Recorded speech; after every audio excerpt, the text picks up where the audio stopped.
Everybody loves the beginning of a 12-week cut. Your motivation is high, you're excited, you'll see quick progress in the first couple weeks. But what nobody talks about is this part, week 8, the final stretch, only 4 weeks left. The part where you've already put in 2 months, 60 days, but you're still not done. And this, honestly, is where most people quit. And it's not because they can't finish, but it's because they've convinced themselves that they've already done enough. Speaking from experience. So in today's video, I want to talk about why the last 20% is actually where the real transformation takes place.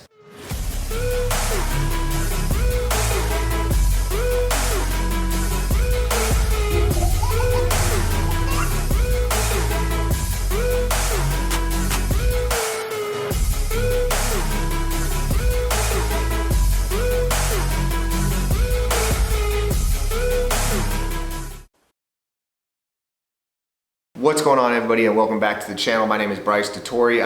I'm a husband, a father, a special education teacher, and someone who loves fitness and who is currently in week 8 of a 12-week cut while I train for my next Spartan race. So this series, like I said before, is not just about losing body fat. It's about becoming a better husband, a father, better athlete, and a more disciplined man. Because I'm realizing in week 8, discipline is what's going to take me through these final 4 weeks. So overall, I'm actually happy with how this 8-week transformation is going. This past week, I actually got a little under the weather. Adeline got sick. Of course, it obviously transferred to me. I'm feeling it. The good news is I hit all my workouts for the week. Another thing that happened, if this is your first time watching, I took a week vacation, which means during that week I didn't work out, didn't run, didn't do cardio, and I ate whatever I wanted. So all in all, I'm down about 8.8 pounds, 9 pounds, pretty much close to 9 pounds overall. So in 8 weeks, I will take that as a win. Now this week, energy has been good, training has been good, even though, like I said, I was feeling a little under the weather. My hunger, I would say, is definitely starting to increase a little bit on certain days and certain training sets. But again, that's expected, it's week 8.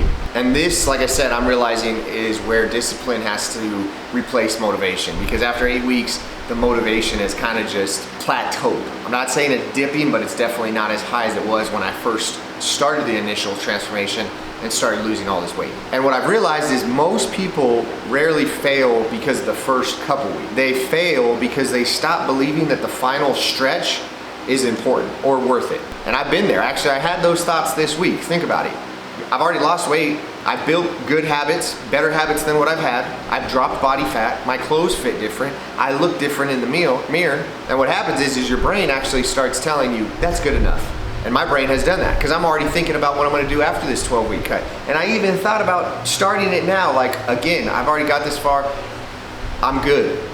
But you made a commitment, you said you were gonna do something, and that's where discipline will get you there. But the problem is if you listen to that voice and you stop, that's where most people will never actually see what they're truly capable of. The last few weeks, last few reps, last few pounds, the last mile, or the final obstacle. But that's where your real transformation happens, and that's where the journey will stick with you.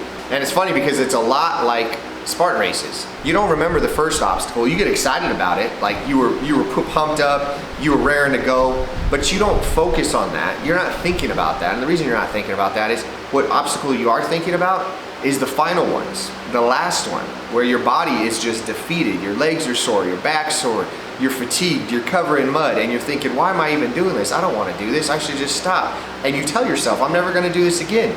That's the hard part. That's the final 20% that a lot of people won't experience and feel that feeling because they stop at week 8 or they stop at the 8th obstacle. But what it sucks is they unfortunately miss out on the moments that define the race. Because out of all the races I've done, it's always the last 20 to 30% of the race that I actually have to dig deep and I actually remember because I was able to push through it. You don't remember the easy times. You don't focus on the times where you were feeling good. You focus on the times that were tough and difficult, yet you stuck to your goal and you pushed through it. Life works the exact same way. And I don't think this lesson only applies to fitness. I think it applies to your marriage. That's why 50% of marriages don't last, because it gets tough. You get past the honeymoon stage, you get past the motivated stage, and then it's like week 8 and you're realizing like, this is getting tough and most people won't push through. Just like most people won't finish their diets. Most people won't finish their race. Most people won't finish what they start. You could apply this concept to your business, faith, relationships, because anybody can show up when you're excited. But can you still show up when it becomes routine and the boring part, because unfortunately that's where the character is built. All right, so looking back on week 8, when it comes to my training, I hit all 6 workouts. I only took Friday off, which again, that's when I was really feeling under the weather. So 6 workouts, I hit 2 conditioning pieces, hit all my cardio sessions, so I was very happy with that. When it comes to my nutrition, I stuck to it every single day, stuck to my meal plan. I was actually very impressed with myself because I've never been able to do this. I went out to eat with my family and I was able to order something off the menu that fit my calories and my macros. I've never done that before. I've never had the discipline of when I go to a restaurant, order something healthy or something that I would eat at home. And the reason why is simply when I go out to eat, I want to enjoy food. I want a burger, I want fries, I want a soda, I want an appetizer, I want nachos, I want chips, all that stuff like the normal person wants. But I realized I want to be disciplined. So I chose a chicken salad, something I never thought I would pay for at a restaurant. But I felt really good knowing that I was able to, I had the discipline, because that's what it takes, the discipline to not look at the fun stuff on the menu and get what I needed to get me to my goal. As for energy hasn't been too high this week, and that's simply, like I said, I've been feeling under the weather for about 3 days now, so I'm pretty tired. Sleep pretty much goes hand in hand with that. What I've noticed is working is, again, just routine. When it comes to an 8-week cut, you should know by now what your meal plans are, when you're prepping them. It should be very routine, which again, for me, that makes it a little bit easier because you don't have to use as much discipline figuring out what you're gonna eat. You already know what you're gonna eat. I already know what days I'm eating this, what calories I'm eating, what I'm eating for this meal. So it's a lot easier once you have the routine. As for what I'm changing next week, I'm not changing anything. I'm keeping everything the same, even though I gained 0.1 pound, and I think that is very important. Again, I lost 9 pounds, about 9 pounds. I'm at a physique where I'm actually getting happy with. It'd be very easy for me to throw in the towel and be like, I'm done, especially since this last week, I didn't lose any weight.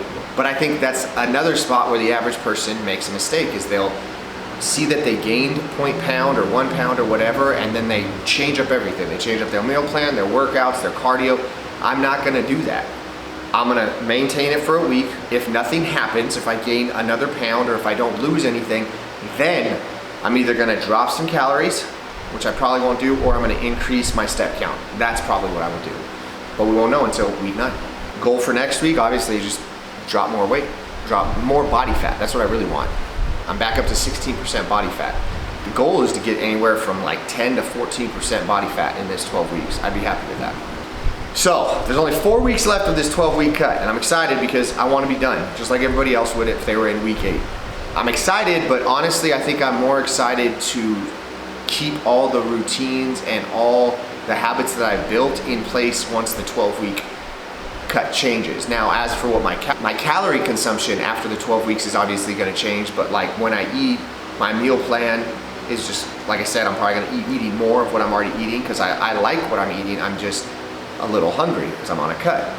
As for my workouts, my cardio, everything, the step count, I'm still going to keep it about the same. So I've built really good habits that I'm excited for to see like how strong those habits are at the end of the 12 weeks. So if you guys have made it this far on your own 8-week transformation, then comment below where your mindset is in your 8-week. Are you fired up? Are you ready for this thing to be over? Or are you just basically in maintenance mode where you're just, you know, it's a daily routine, daily discipline that you're doing every single day? Either way, I want to hear in the comments below.